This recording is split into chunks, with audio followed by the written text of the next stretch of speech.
When Mustafa Dieng started suffering from stomach pains, he found he couldn't afford the doctor's prescription.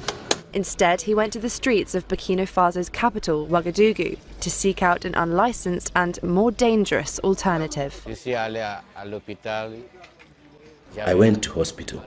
I had a stomachache. I was prescribed medication, but when I went to buy it at the pharmacy, I found it to be too expensive. So I had to buy street drugs because they are much cheaper. Within days, the 30-year-old tailor was back in hospital. The drugs he bought were fake and had made his condition deteriorate. But it could have been worse. According to an EU-funded report released on Tuesday, tens of thousands of people in Africa are dying needlessly each year because of fake and counterfeit medication. Most of these bogus drugs come from China, though they are also made in India, Paraguay, Pakistan and the United Kingdom. And the thriving illicit trade, with an estimated value of $30 billion, has found a hub in West Africa. The threat has prompted the country, where fake drugs are sold openly, to crack down.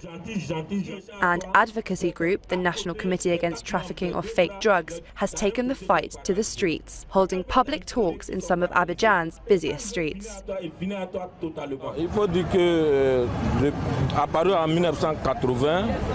This problem started getting worse in the 1980s, where we started seeing fake drugs being sold on the street. 1 out of 3 drugs in Ivory Coast are sold illegally. That means 30% of the drugs in this country are sold illegally.